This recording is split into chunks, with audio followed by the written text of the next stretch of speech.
Here at Forest Brook, one way that I live out the hope that I have in Jesus is through volunteering with our youth programming on Tuesdays and outside of Tuesdays as well. Growing up at Forest Brook, participating in small groups and having relationships with guys like Gary, Peter, Gino, and even Jim, who's standing behind the camera, was really instrumental in shaping who I've become as a Christian and a young man. So it's really encouraged me to look at where I want to inspire hope in others, and I find it very fulfilling and meaningful to be part of the youth lives here at Forest Brook and help build up their feelings of hope and trust in Jesus. So, for instance, my sister is in long-term care with dementia, and when I go visit her, I'm her advocate. And some of the people there, you just have to smile at and say hello and a touch. And that's giving hope to them. As far as the church, I feel I'm very proud of Forest Brook, and I see Forest Brook as a community of hope. Living out the hope that Jesus, or the relationship with Jesus, gives me as I tried to the best of my ability to practice loving people. We're trying to live that way and to help where I can, where someone is in need, or always be conscious of the fact that wherever I am, whatever I do, reflecting Jesus to whoever I'm with, wherever I'm at.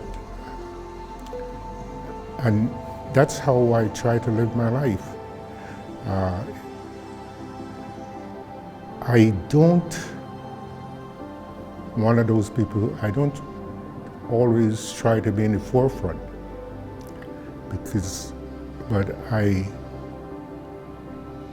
always desire to do what is right and to reflect Christ the best way I can according to the teaching of His Word. We've been talking about hope as an anchor, dropped into the future that God uses to continually draw us towards Himself. About how hope is bright and found in unexpected places. It's surprising even. About how hope has a name, and that name is Jesus. We've just celebrated Easter, that Jesus lived and died in the full meaning of those words, that He understands what it means to live in between, to hurt and to grieve, to be stressed, to question, to wait. And maybe this is the part about Jesus that makes space for you and for your story of in between too. And the best part of Easter, of course, that Jesus lives. The morning that sealed the promise, an invitation to resurrection, and an invitation to a whole new way of seeing everything. It's an invitation to live in hope.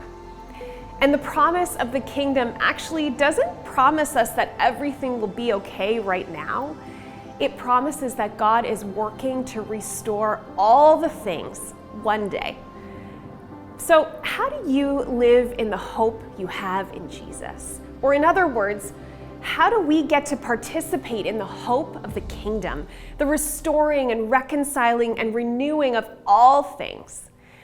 A few weeks ago, we invited you to take a picture of some place that you regularly encounter in your everyday, and then to begin asking God to help you see what He sees, and to notice the places and the people and the things, the moments where He is at work, to notice the opportunities to live in hope in little ordinary ways.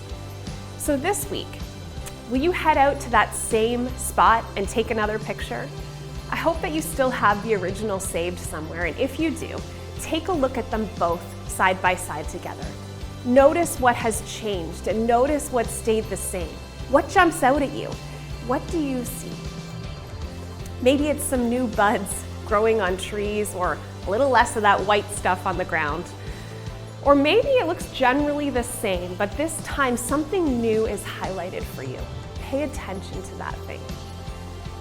May we be people whose lives point to the hope of the kingdom, even right now in the in-between space. May we have more and more awareness of God at work in our everyday. May we bake banana bread, repurpose old stuff, include what is usually excluded or forgotten. May we get dirt under our nails, planting seeds of expectation, and may we watch in wonder as those little green shoots appear. May you, Forest Brook, live in the hope of the risen Jesus. May his kingdom come right here on earth as it is.